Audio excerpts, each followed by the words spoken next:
लोभ और भोग का लोभ, इन दोनों से बचो। तो द्वारिका में एक सत्राजित नाम का व्यक्ति रहता था। सूर्य की बड़ी उपासना की तो सूर्य ने उसको प्रसन्न होकर के एक मणि प्रदान की जिसका नाम था सिमंतक मणि। इस मणि की खास बात यह है कि यह हजारों किलो सोना रोज देती है। हजारों किलो सोना रोज होता है सिमंतक मणि से। भगवान को जब ये बात पता चली तो भगवान ने जाकर के सत्राजित से कहा, भाई एक बात बताओ, तुम अकेले, तुम्हारी एक बेटी है, एक भाई है, इतने लोग, 3-4 लोग, हजारों किलो सोने का क्या करोगे? सत्राजित बोला, हम खाएं पिएं सोएं, आपको क्या? भगवान बोले, ठीक बात है, हमारा कोई मतलब नहीं है, पर हम एक बात कहना चाहते हैं कि इतने अधिक धन का तुम करोगे क्या? सत्राजित बोला, आप सीधे बताओ, आप कहना क्या चाहते हो? भगवान बोले, हम ये कहना चाहते हैं, तुम ये समंतक मणि जो है इसको द्वारिका के कार्यालय में जमा करा दो और तुम हमको बताओ तुमको कितनी जरूरत पड़ती है रोज, हम तुमको देंगे उतना, बाकी का जो बचा हुआ धन है उसको द्वारिका की सेवा में लगा देंगे। ठाकुर जी की बात एक तरफ से सही भी है, लेकिन आज के परिप्रेक्ष्य में भी यदि आप पूछो तो अब आप ले आए बढ़िया 10-5 गाड़ी ले आए अपने घर पे, और कोई व्यक्ति आके कहे, भैया एक काम करो, तुमको जितनी जरूरत उतनी गाड़ी हमसे घर से ले जाया करो, बाकी हमको दे दो। देगा कोई? कोई नहीं देगा। अब आप गुनाह में रहते हो, आप अकेले, आपकी पत्नी, 2 बच्चे, और आपकी कमाई होती है हजारों 100 करोड़ रुपए प्रति वर्ष, और कोई गुनाह का व्यक्ति आके कहे, भाई इतने पैसे का तुम 4 लोग क्या करोगे? लाओ हमको दो, तुमको जितनी जरूरत है तुम लो। कोई सहज बात है, सब मना कर देंगे। लेकिन सबके कहने में और ठाकुर जी के कहने में अंतर भी तो है। वे भगवान हैं भैया, द्वारिकाधीश हैं, उन्होंने पूरी द्वारिका बसाई, उन्होंने सत्राजित को बसाया। यदि वे कह रहे हैं तो निश्चित ही कोई भाव उसमें होगा। पर सत्राजित ने स्पष्ट मना कर दिया, बोले मैं नहीं दूंगा आपको। और क्यों दे दूं? मेरी मणि मैं आपको क्यों दूं? भगवान ने एक बार प्रार्थना की, उसके बाद नहीं कहा। ठाकुर जी चले गए। लेकिन वही बात है ना बंधु, इतना सा भी लोभ किसी वस्तु के प्रति, ये भगवान लीला हम लोगों को समझाने के लिए कर रहे हैं कि कभी लोभ मत करना, नहीं तो ये होगा जो द्वारिका में हुआ। क्या कि अगले दिन सत्राजित का भाई मणि पहन करके घूमने निकला वन में, और एक शेर ने सत्राजित को मार दिया। मणि लेकर के शेर चला गया, शेर को भालू ने मार दिया, मणि लेकर के भालू चला गया। और 4 दिन तक जब सत्राजित का भाई लौट करके नहीं आया, मणि नहीं आई, तो सत्राजित का सीधा संदेह भगवान पर गया। उसने कह दिया, बोले मुझे तो शक है द्वारिकाधीश पर। वो मणि मांगने आए थे एक दिन पहले ही, मैंने देने से मना कर दिया। अगले दिन मेरे भाई को बंदी बना के मणि उन्होंने चुरा ली, और मुझे तो पूर्ण विश्वास है द्वारिकाधीश के पास ही है मेरा भाई और मेरी मणि। और द्वारिका के लोगों की बुद्धि भी देखो, किसी ने भी एक बार ये विचार नहीं किया, अरे भगवान पर उंगली उठा रहे हो? नहीं, सब बोले हाँ तुम सही कह रहे हो, द्वारिकाधीश ने ऐसा किया हो। यही है भैया संसार। बहुत जल्दी दल बदल देते हैं हम लोग, दल बदलू लोग हैं हम। आप हमारे लिए कोई कितना भी कर दे, पर उसकी एक अप्रशंसा हमारे हृदय में तुरंत अविश्वास प्रकट कर देती है। इतने कच्चे हृदय के हम लोग।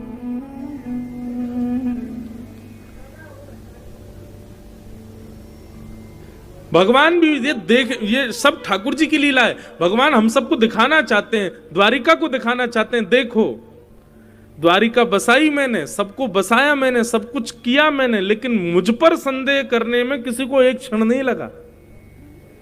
और पूरी द्वारिका में संदेह हो गया कि द्वारिकाधीश ने मणि चुरा ली, भगवान के ऊपर कलंक लगा दिया।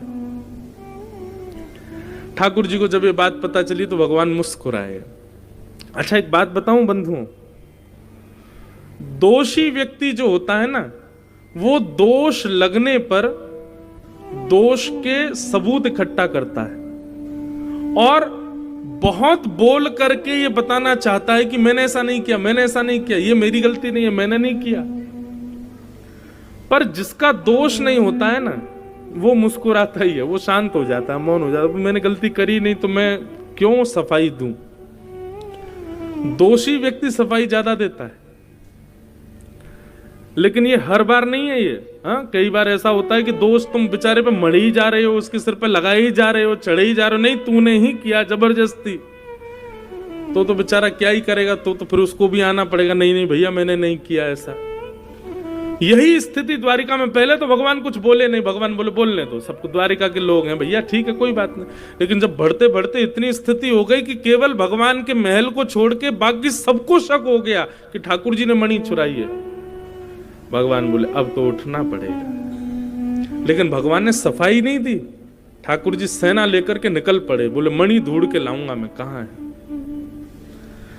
ठाकुर जी भ्रमण करते हुए वन में पहुंचे, सत्राजित का भाई मरा हुआ मिला, मणि उसके पास नहीं थी, पर शेर के पंजों के निशान के पीछे गए तो आगे शेर मरा पड़ा था, उसके आगे भालू के पंजों के निशान के पीछे गए तो एक गुफा में ठाकुर जी घुस गए, वहां मणि मिल गई। ठाकुर जी ने मणि उठाई, भालू के साथ 18 दिन तक भगवान का युद्ध हुआ। 18 दिन बाद भालू ने चरण पकड़ लिए, बोले भगवान मैं कोई भालू नहीं हूं, मैं जामवंत हूं, मेरा प्रणाम स्वीकार करो। ठाकुर जी ने जामवंत जी को हृदय से लगाया, पूरी बात बताई, सब बातचीत हुई, थोड़ी देर भोजन प्रसाद भी पाया। जामवंत जी ने आज्ञा कर दी, भगवान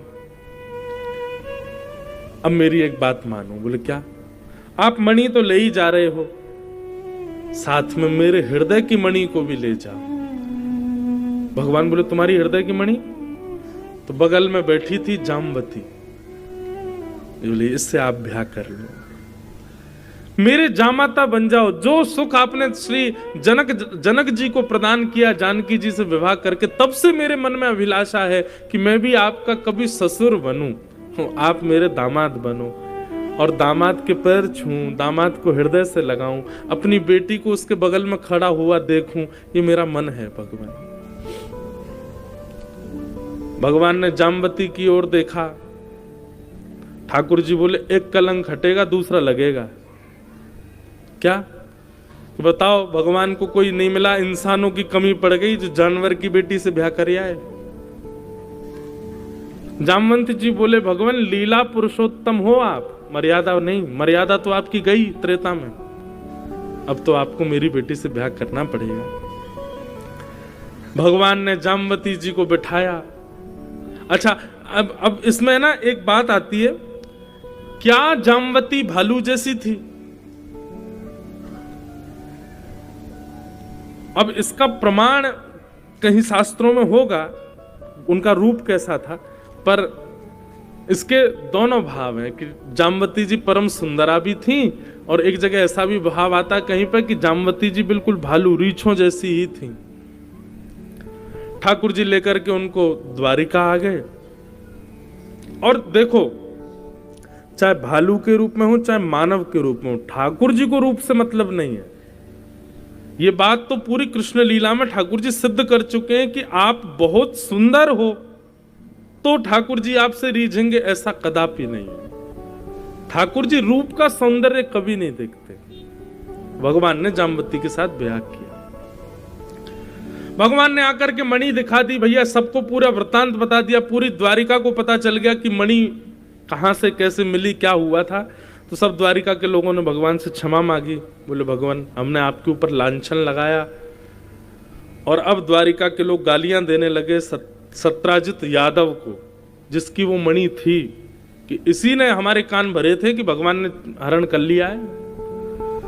ये बात सुनकर के सत्राजित को लगा कि अब तो मेरा निकलना दुश्वार, तो सत्राजित ने अपनी बेटी सत्यभामा का भगवान से ब्याह कर दिया।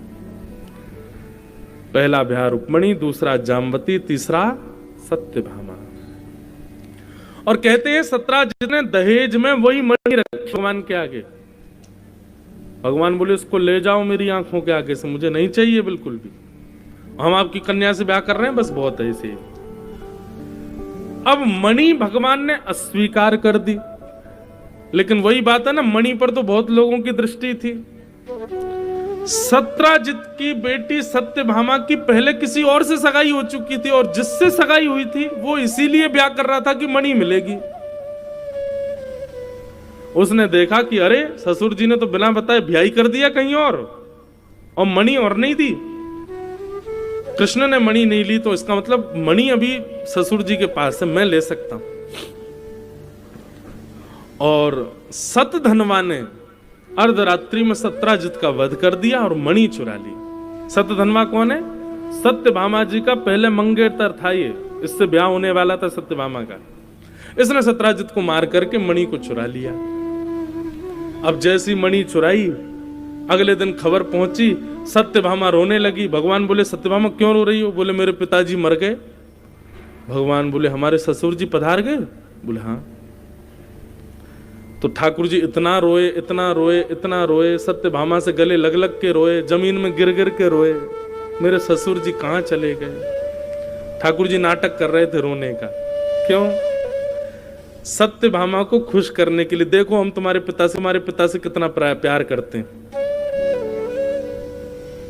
सत्यभामा बोली आप मेरे पिता से बहुत प्रेम करते हो ना? भगवान बोले मैं अपने वसुदेव जी से ज्यादा प्रेम करता हूं तुम्हारे पिताजी से। कहां चले गए बेचारे ससुर जी?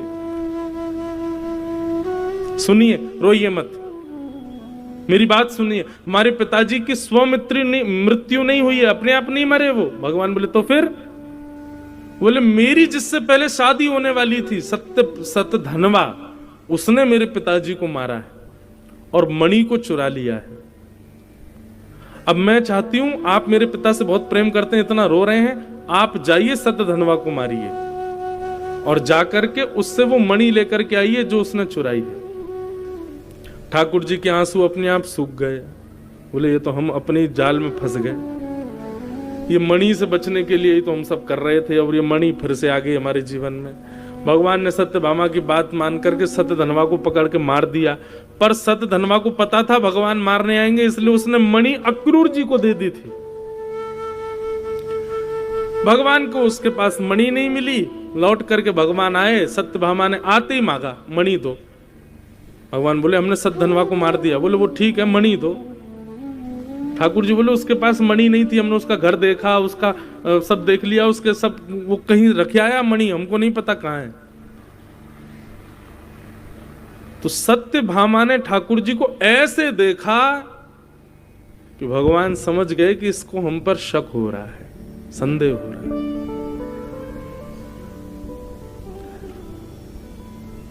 यह है संसार।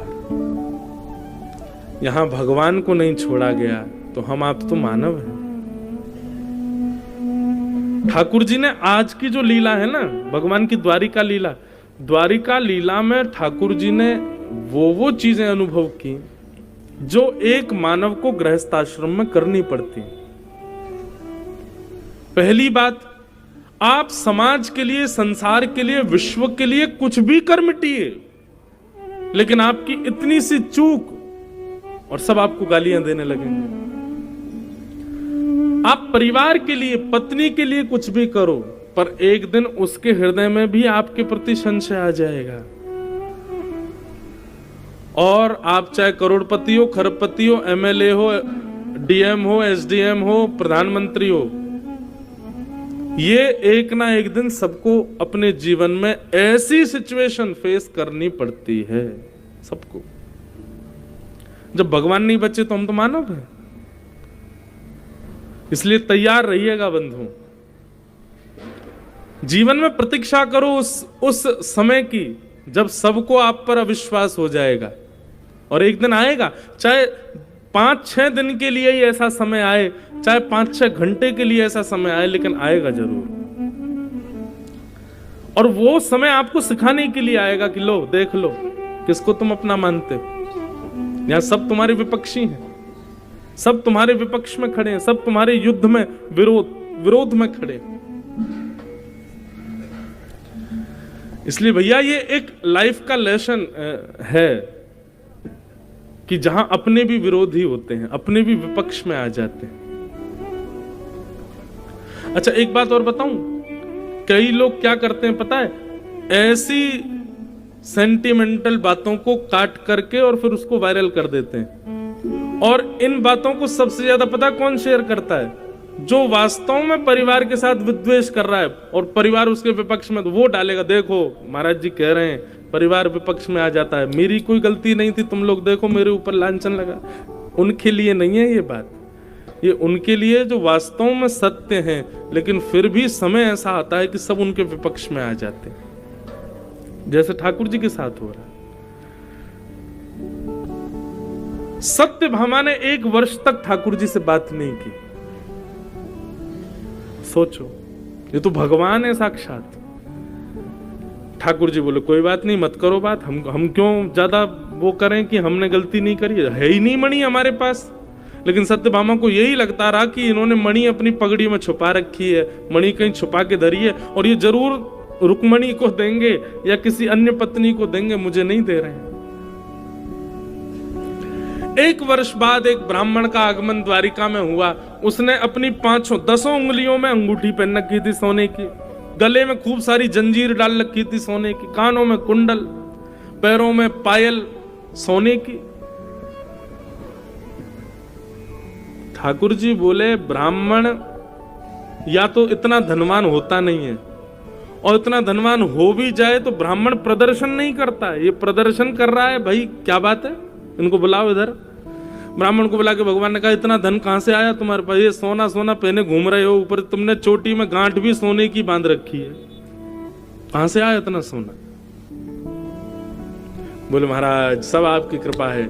श्री अक्रूर जी महाराज वो नित्य 108 ब्राह्मणों को भोजन कराते हैं, सोने की थाली, सोने की कटोरी, सोने की चम्मच, सोने के गिलास, उसमें प्रसाद पवाते हैं और दक्षिणा में पूरी थाली दे देते हैं, ले जा। और एक ब्राह्मण चाहे जितनी बार भोजन करने आए उतनी बार उसको सोने की थाली देते हैं। ठाकुर जी बोले कुछ ज्यादा धन नहीं आ गया अक्रूर जी पे? भगवान ने पत्र लिखा, हे अक्रूर जी महाराज, काका लगते हैं भगवान के, हमें पता है कि आप बहुत दान पुण्य कर रहे हो, मंदिर बनवा रहे हो, सोने की थालियां दान में कर रहे हो, ये सब सिमंतक मणि की कृपा है। हमको पता है मणि आपके पास है, क्योंकि सत धनवा आपका मित्र था।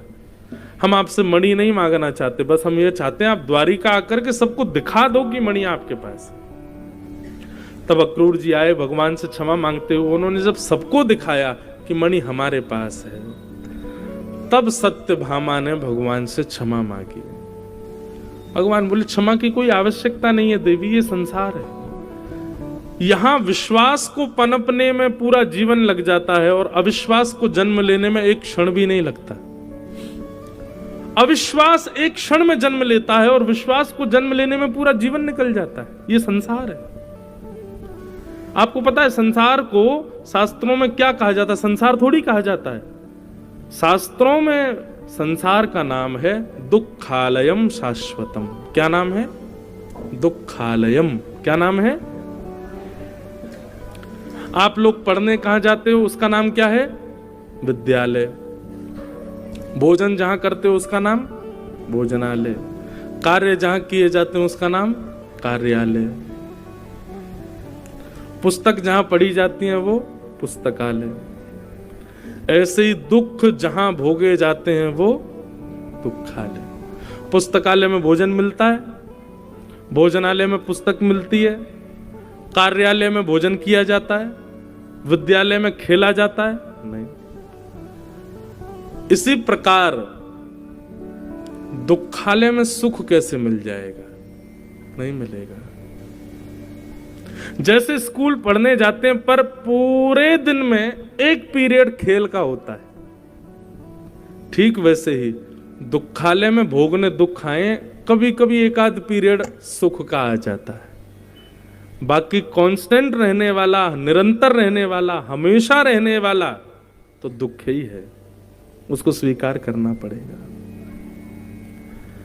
आप कहोगे महाराज जी आप तो जाते जाते बड़ा भयभीत करके जा रहे हो हमको, हैं? लो सुखी कर जाते हैं। इस दुखालय में भी अनन्य प्रसन्न रहने वाला व्यक्ति कौन है? कई लोग होते हैं ना, वो लाइब्रेरी में भी लंच ले जाते, खा लेते हैं भीतर बैठ के।